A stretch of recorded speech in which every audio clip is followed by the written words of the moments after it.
Hi, I'm Tim and I did the project Cuddle and Comfort Chimp, an innovative soft robotic sleep aid. My project is a soft toy with robotic elements inside of it that helps young people fall asleep, especially when they have sleep insomnia or are otherwise anxious or stressed about going to bed. The aim of this project was to help young people fall asleep and to create a prototype of a device that could achieve this. Sleep really resonated with me because my sister was struggling with really bad sleep insomnia at the time, and I also felt that in the community of people around me, sleep was a really big issue that could do with a device that could help people. I also felt it matched well with the skills that I developed in DT over year 11 and my other years. I knew that I could develop a robotic solution for this and that would be new, as I knew there weren't many other devices on the market that help people get to sleep. To develop my initial design ideas, I went through a lot of iterative prototyping, but first sketching and brainstorming. I brainstormed all the different mechanisms that my device would include, and then I thought about how well they would each work and how I would make them and whether they were feasible for my project. Some of the things that I ended up including were arms that hugged the user and something in the chest of the soft toy, which made it feel like someone was breathing to help lower their breathing rate. To develop my initial design ideas, I used sketching to really put down on paper what these ideas might look like and how they might integrate with someone in bed and falling asleep. I then went through the sketches and improved them to see if I could get a better design concept before I then went onto the stage of making computer-aided design and eventually coming up with my final design idea.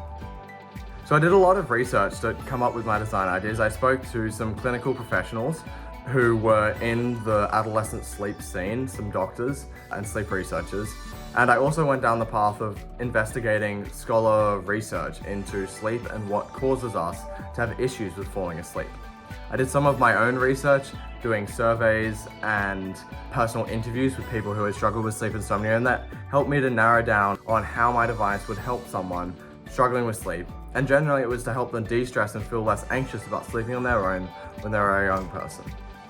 This research led to going down the route of having something which was soft and cuddly rather than something that was rather robotic. I had originally thought maybe I'll make a more clinical robot, but then I realized kids are going to feel more calmed and comforted if my device actually looked cute and was comfortable to hold. The mechanisms that I developed, such as the breathing rate, was also the result of research that I looked into. The breathing rate of individuals has a lot to do with their stress levels. And so that led me down the route of thinking, how can I lower the breathing rate and help them feel in a meditative state for sleeping? I did a fair bit of research into selecting my resources and materials.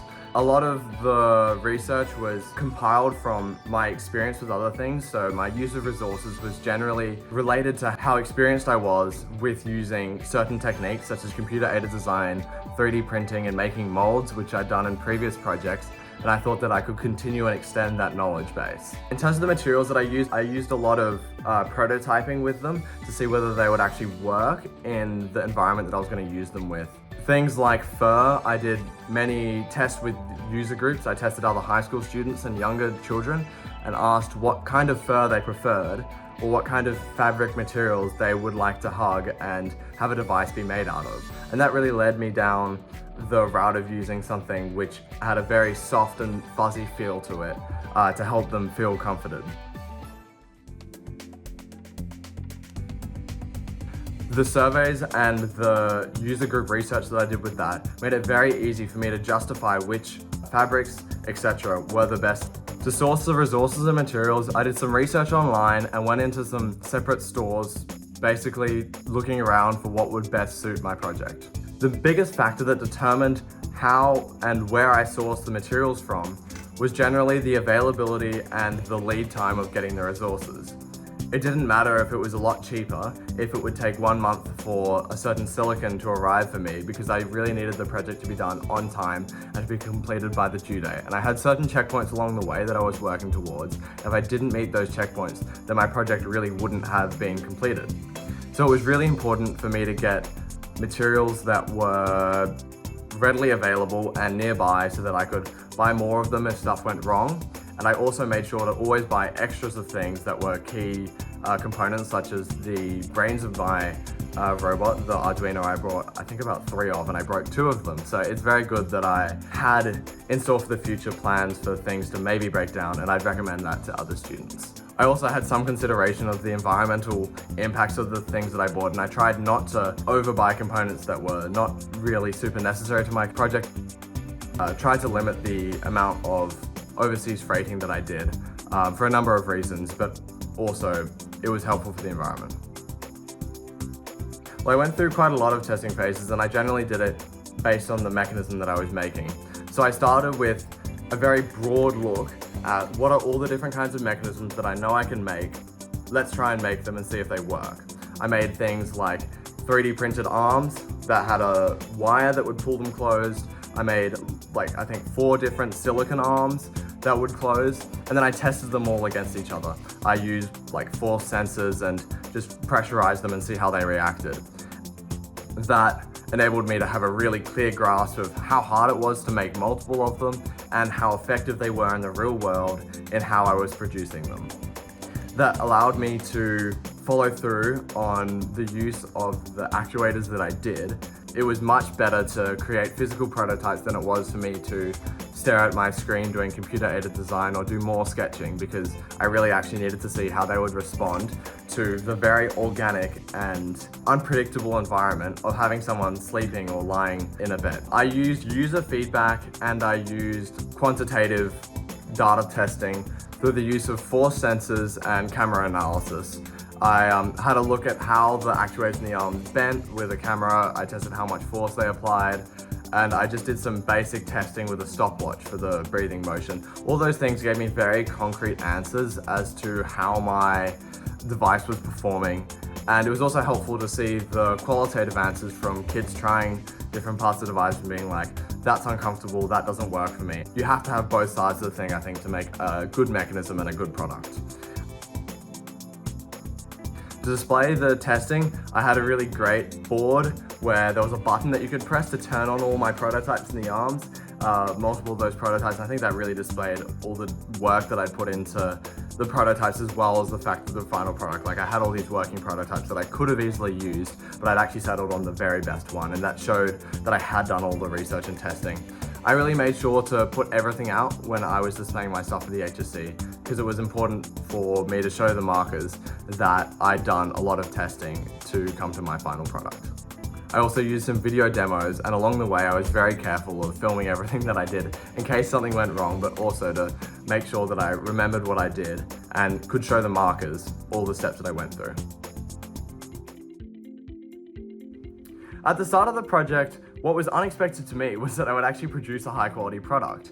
I was really concerned that I wouldn't end up making something valuable and that my project wouldn't be very interesting.